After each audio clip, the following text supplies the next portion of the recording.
ชับทุกเช็คชัวร์ทุกทริปสายด่วนคปภ1186คปภคุ้มครองผู้ทำประกันภัยคุ้มครองคุณเมื่อถูกมิจฉาชีพหลอกเผลอโอนเงินไปแล้วสิ่งสำคัญที่สุดคือต้องรีบตั้งสติและดำเนินการทันทีขั้นแรกรีบโทรหาธนาคารของคุณเพื่อแจ้งระงับบัญชีที่เกี่ยวข้องทันทีขั้นที่2รวบรวมหลักฐานทั้งหมดและไปแจ้งความกับตำรวจโทร1441หากมีข้อสงสัยติดต่อธนาคารแห่งประเทศไทยโทร1213มีสติไม่เสียสตางค์ย้ำอีกครั้งธนาคารแห่งประเทศไทยโทร1213มาช่วยกันเฝ้าระวังไฟป่ามาผู้ก่อว่าภาคเหนือมีพื้นที่เผาซ้ำซากสูงถึง10 ล้านไร่กว่า 90% ของไฟป่ามาจากฝีมือมนุษย์ตีเผาเพื่อหาเห็ดของป่าและการเผาเศษซากพืชหลังการเก็บเกี่ยวบ่ว่าจะเป็นต่อสั่งข้าวโพดเลี้ยงสัตว์หรือนาข้าวฝุ่นควันจากการเผาคือ PM 2.5 ภัยเงียบติยะฮืออายุสั้นลงถึง1 ปีจากทั้งปอดอุดตันมะเร็งหัวใจล้มเหลวและสมองเสื่อมวร่วมใจคนไทยหยุดเผาคืนลมหายใจสะอาดให้ลูกหลานกับโครงการจัดนโยบายการเปลี่ยนแปลงการใช้ประโยชน์ที่ดินเพื่อบริหารจัดการ PM 2.5 สนับสนุนโดยวช.สำนักงานการวิจัยแห่งชาติช่วยกันรักษาบ้านสวนให้นาบ่ฮือไฟป่ามันเข้าขบวนยาวแต่เราเข้ามาทั้งอำเภอ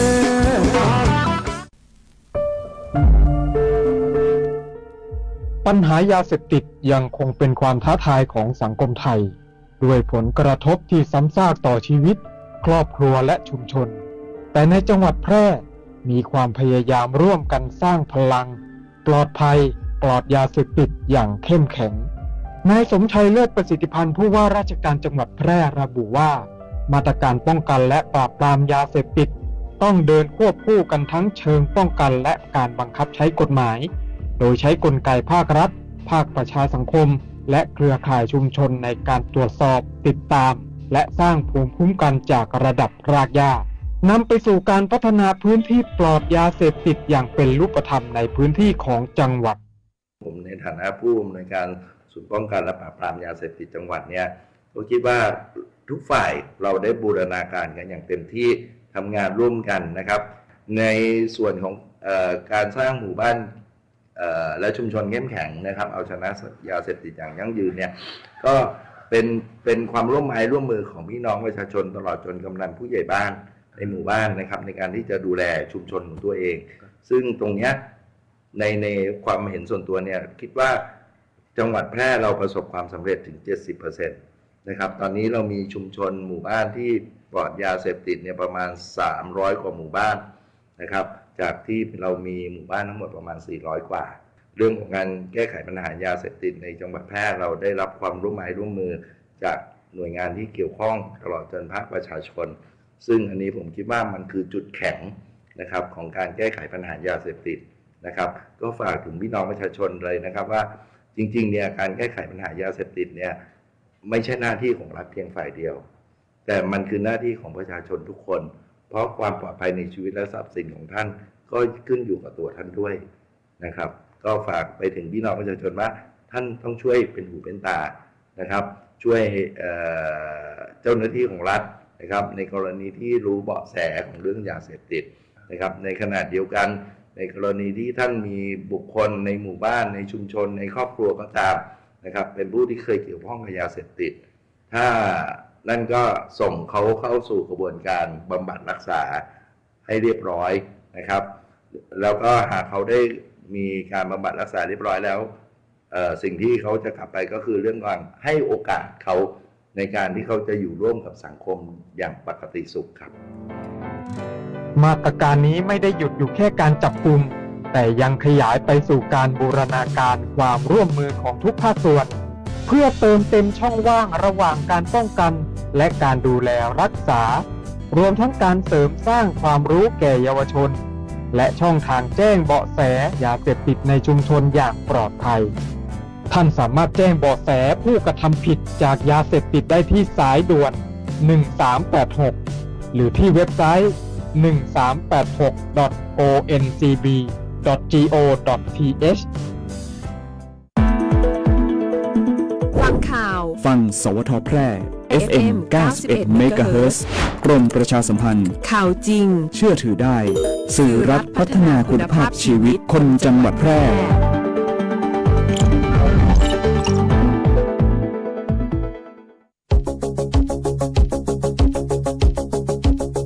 ข่าวสารฉับไวใกล้ตัว บริการทันใจ ร่วมแรงร่วมใจงานบ้านงานบุญ ประกวดราคาโปร่งใส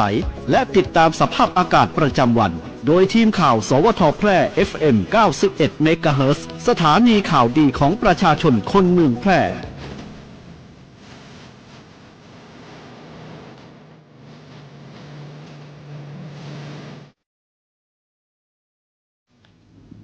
สวัสดีครับ สถานีวิทยุกระจายเสียงแห่งประเทศไทยจังหวัดแพร่เสนอข่าวท้องถิ่นประจำวันพุธที่ 4 มีนาคม พุทธศักราช 2569 โดยมีหัวข้อข่าวดังนี้ จังหวัดแพร่จัดมหกรรมการออม 52 ปี หนุนทุนชุมชนสร้างเศรษฐกิจฐานรากเข้มแข็ง จังหวัดแพร่โดยสำนักงานขนส่งจังหวัดแพร่เดินหน้ายกระดับความปลอดภัยรถรับส่งนักเรียนเชิญชวนผู้ประกอบการนำรถเข้าตรวจสภาพภายในเดือนมีนาคม 2569 นี้เตือนภัยโรคไข้หูดับระบาดย้ำประชาชนหยุดกินหมูดิบแนะปรุงสุกทุกครั้งก่อนบริโภคลดเสี่ยงเสียชีวิตจังหวัดแพร่เดินหน้าโครงการสัตว์ปลอดโรคคนปลอดภัยฉีดวัคซีนป้องกันโรคพิษสุนัขบ้าให้แก่สัตว์ควบคุมโดยไม่เสียค่าธรรมเนียมสำนักงานเขตพื้นที่การศึกษามัธยมศึกษาแพร่รับสมัครพนักงานรักษาความปลอดภัย1อัตราตั้งแต่วันนี้จนถึงวันที่ 11 มีนาคม 2569 นี้ต่อไปเป็นรายละเอียดของข่าว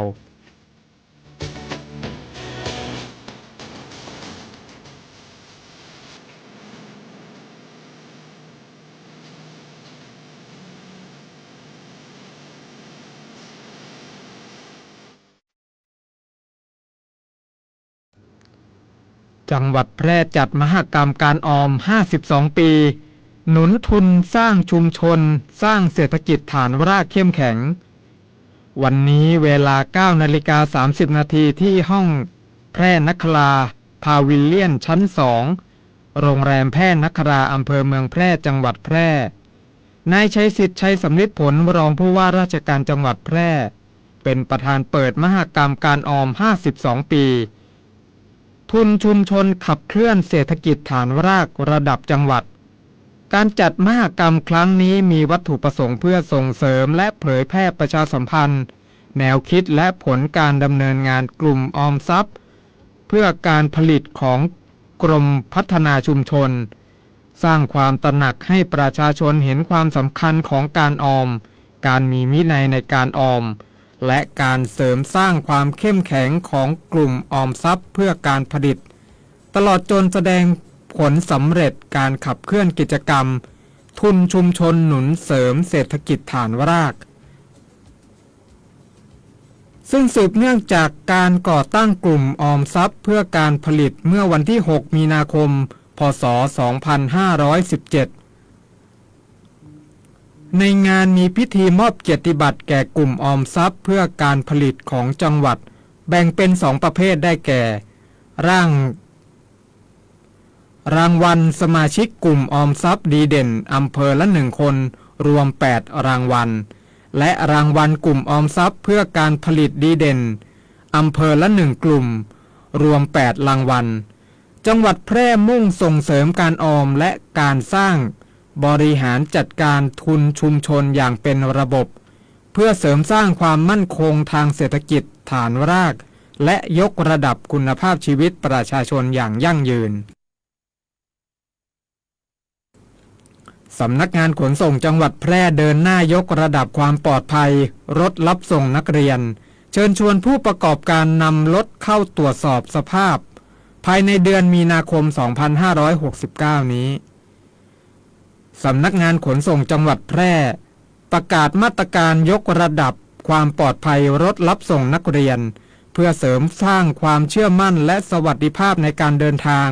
ให้แก่นักเรียนและประชาชนผู้ใช้รถใช้ถนนตามนโยบายของกรมขนส่งทางบกโดยขอความร่วมมือให้เจ้าของรถยนต์ส่วนบุคคลที่รับจ้างรับส่งนักเรียนและผู้ประกอบการรถโดยสารประจำทางให้นำรถมาใช้ขออภัยครับที่นำรถมาใช้ในการรับส่งนักเรียนให้นำรถเข้าตรวจสอบสภาพรถเป็นกรณีพิเศษและดำเนินการให้ถูกต้องตามกฎหมายเพื่อยกระดับมาตรฐานความปลอดภัยและลดความเสี่ยงในการเกิดอุบัติเหตุทางถนนสามารถเข้าตรวจสอบได้ตั้งแต่วันนี้จนถึงวันที่31มีนาคม2569ตั้งแต่เวลา 8:30 นาทีจนถึง 16:30 นาที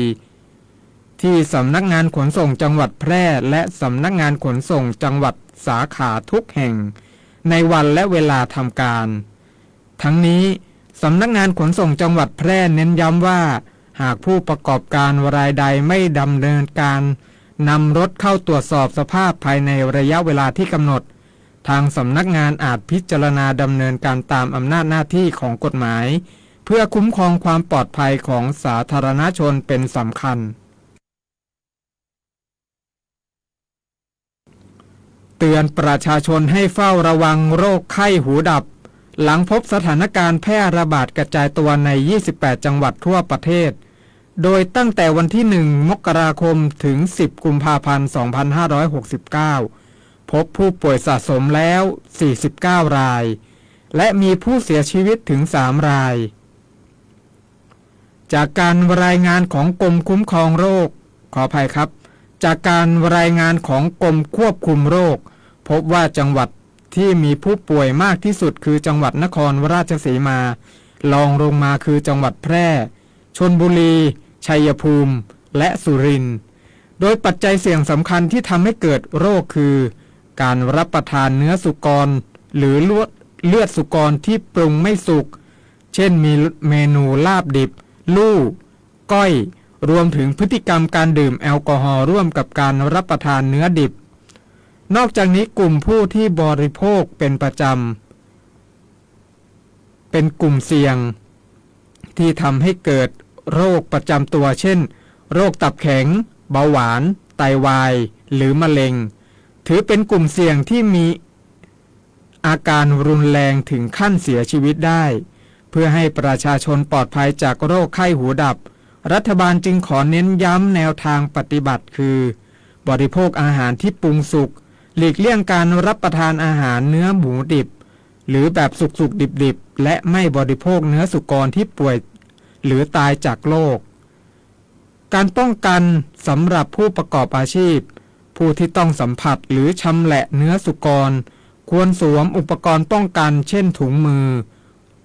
รองเท้าบูทหากมีแผลควรหลีกเลี่ยงการสัมผัสสุกรโดยตรง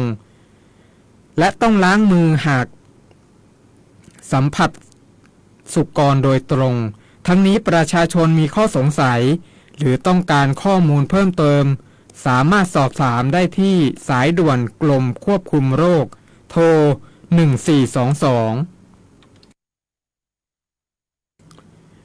จังหวัดแพร่เดินหน้าโครงการสัตว์ปลอดโรคคนปลอดภัย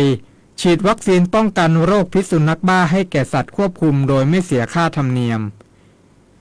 จังหวัดแพร่ออกประกาศกำหนดเขตท้องที่การฉีดวัคซีนป้องกันโรคพิษสุนัขบ้าให้แก่สัตว์ควบคุมโดยไม่เสียค่าธรรมเนียมตามโครงการรณรงค์ป้องกันโรคพิษสุนัขบ้าประจำปีงบประมาณ 2569 ภายใต้โครงการสัตว์ปลอดโรคคนปลอดภัยจากโรคพิษสุนัขบ้าตามพระปณิธานของสมเด็จเจ้าฟ้ากรมพระศรีสว่างควัตวรคัตยราชนาลีโดยความร่วมมือของกรมปศุสัตว์กรมส่งเสริมการปกครองส่วนท้องถิ่นกรมควบคุมโรคกำหนดดำเนินการตั้งแต่วันที่1กุมภาพันธ์จนถึงวันที่31สิงหาคม2569โดยเจ้าของสัตว์ควบคุมตั้งแต่อายุ2เดือนขึ้นไป ให้นำสัตว์เข้ารับการฉีดวัคซีนตามวันเวลาและสถานที่ที่สำนักงานปศุสัตว์จังหวัดหรือองค์กรปกครองส่วนท้องถิ่นประกาศกำหนดสำนักงานเขตพื้นที่การศึกษามัธยมศึกษาแพร่รับสมัครพนักงานรักษาความปลอดภัย1อัตรารับสมัครตั้งแต่วันนี้จนถึงวันที่11มีนาคม2569สำนักงานเขตพื้นที่การศึกษามัธยมศึกษาแพร่ประกาศรับสมัครบุคคลเพื่อคัดเลือกเป็นพนักงานจ้างเหมาบริการในตำแหน่งพนักงานรักษาความปลอดภัยจำนวน1อัตราอัตราค่าจ้าง 9,000 บาทต่อเดือนมีหน้าที่ป้องกันและดูแลทรัพย์สินของทางราชการอำนวยความสะดวกแก่ผู้มาติดต่อจัดการจราจรภายในสำนักงานตรวจตาความเรียบร้อยและปฏิบัติงานอื่นตามที่ได้รับมอบหมายคุณสมบัติเบื้องต้นของผู้สมัครคือมีสัญชาติไทยมีวุฒิการศึกษาตั้งแต่ระดับชั้นมัธยมศึกษาขออภัยครับตั้งแต่ระดับประถมศึกษาปีที่6ขึ้นไปอายุระหว่าง 25 ถึง 65 ปีมีร่างกายแข็งแรงไม่เป็นโรคต้องห้ามและสามารถปฏิบัติงานตามเวลาราชการได้ผู้สนใจสามารถติดต่อได้ที่กลุ่มบริหารงานบุคคลสำนักงานเขตพื้นที่การศึกษามัธยมศึกษาแพร่ตำบลในเวียงอำเภอเมืองแพร่จังหวัดแพร่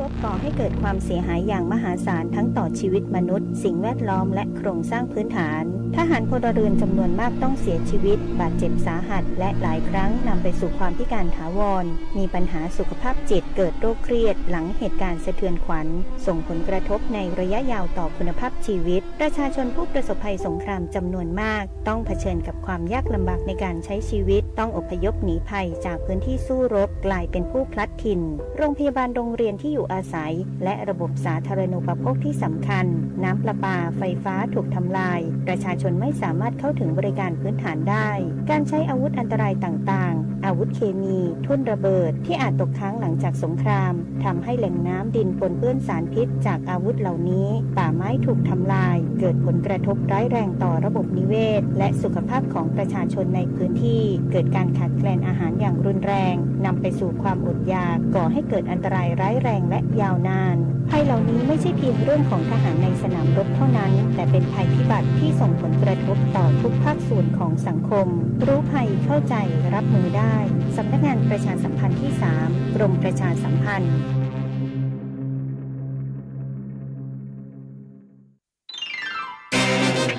กฎหมายง่ายจังแค่ฟังก็เข้าใจโดยสำนักงานกิจการยุติธรรมตอนเส้นทางเดินรถจักรยานอ้าวจิ๊บทำไมไปปั่นจักรยานบนทางเท้าล่ะเดี๋ยวก็ไปชนคนที่เขาเดินกันอยู่หรอกตรงเนี้ยมันไม่มีคนเดินที่สำคัญรถไม่มาชนด้วยยุพาขึ้นมาปั่นด้วยกันสิก็ดีนะสบายดีอ่ะปั่นบนทางเท้าสบายเลยเราหยุดก่อนค่ะปัจจุบันมีผู้คนหันมาเดินทางโดยรถจักรยานเป็นจำนวนมากขึ้นส่งผลให้ในหลายเส้นทางมีการจัดสรรเส้นทางเดินรถจักรยานไว้รองรับเพื่อที่ผู้ขับขี่รถจักรยานมีความปลอดภัยมากขึ้นแต่หากผู้ขับขี่รถจักรยานไม่ขับขี่รถจักรยานในทางที่จัดไว้ให้ถือเป็นความผิดต้องถูกปรับเงินไม่เกิน200 บาทฉะนั้นขับรถตามกฎจราจรดีกว่านะคะโหยเสียค่าปรับตั้ง200นี่ได้หมูกระทะเลยนะเนี่ยเห็นไหม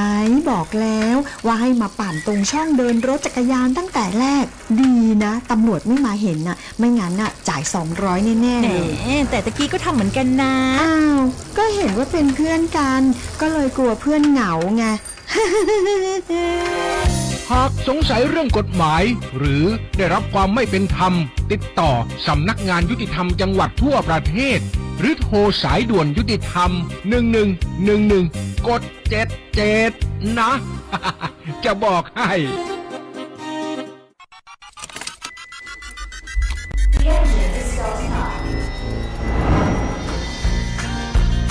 ชีวิตวิถีใหม่ขับขี่อย่างปลอดภัยไร้อุบัติเหตุด้วยความห่วงใยจากสถานีวิทยุกระจายเสียงแห่งประเทศไทยจังหวัดแพร่ FM 91 เมกะเฮิรตซ์ ติดตามพยากรณ์อากาศประจำวันจากสถานีอุตุนิยมวิทยาแพร่วันพุธที่ 4 มีนาคม พุทธศักราช 2569 ภาคเหนือด้านตะวันออกภาคตะวันออกเฉียงเหนือและภาคตะวันออกจะมีพายุฤดูร้อนเกิดขึ้นโดยมีลักษณะอากาศของพายุฝนฟ้าคะนองลมกระโชกแรงรวมถึงฟ้าผ่าที่อาจเกิดขึ้นได้บางพื้นที่ทั้งนี้เนื่องจากบริเวณความกดอากาศสูงหรือมวลอากาศเย็นจากประเทศจีนแผ่ปกคลุมประเทศลาวตอนบนและประเทศเวียดนามตอนบนแล้วคาดว่าจะเคลื่อนเข้าปกคลุมภาคตะวันออกเฉียงเหนือและทะเลจีนใต้ในวันนี้ส่งผลทำให้ลมใต้และลมตะวันออกเฉียงใต้พัดนำความชื้นจากทะเลจีนใต้เข้าปกคลุมภาคตะวันออกเฉียงเหนือภาคตะวันออกและอ่าวไทยตอนบนในขณะที่ประเทศไทยตอนบนมีอากาศร้อนขอให้ประชาชนบริเวณดังกล่าวระวังอันตรายจากพายุฤดูร้อนโดยหลีกเลี่ยงการอยู่ในที่โล่งแจ้งใต้ต้นไม้ใหญ่สิ่งปลูกสร้างและป้ายโฆษณาที่ไม่แข็งแรงสำหรับเกษตรกรควรเสริมความแข็งแรงให้ไม้ผลและเตรียมการป้องกันความเสียหายที่เกิดขึ้นกับผลผลิตทางการเกษตรและสัตว์เลี้ยง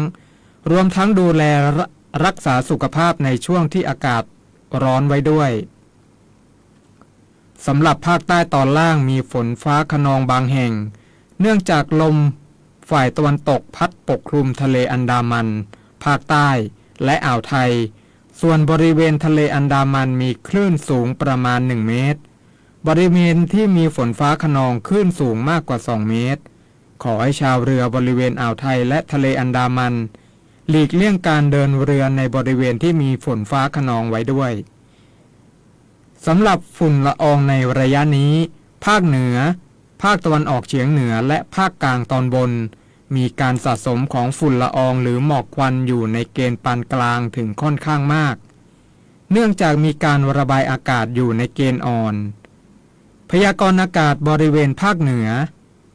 อากาศร้อนกับมีฟ้าหลัวในตอนกลางวันโดยมีพายุฝนฟ้าคะนอง10%ของพื้นที่มีลมกระโชกแรงบางแห่งส่วนมากบริเวณจังหวัดเชียงรายและน่านอุณหภูมิต่ำสุด 16-21 องศาเซลเซียสอุณหภูมิสูงสุด 33-38 องศาเซลเซียสลมตะวันตกความเร็ว 5-15 กิโลเมตรต่อชั่วโมงพยากรณ์อากาศบริเวณจังหวัดแพร่อากาศร้อนกับมีฟ้าหลัวในตอนกลางวันทัศนวิสัย 2-6 กิโลเมตรลมตะวันตกเฉียงใต้ความเร็ว 10-15 กิโลเมตรต่อชั่วโมงอุณหภูมิสูงสุดที่สถานีอุตุนิยมวิทยาแพร่เมื่อวานนี้วัดได้ 36 องศาเซลเซียสอุณหภูมิต่ำสุดที่สถานีอุตุนิยมวิทยาแพร่เมื่อเช้านี้วัดได้ 18.8 องศาเซลเซียสคาดว่าอุณหภูมิสูงสุดบ่ายวันนี้ประมาณ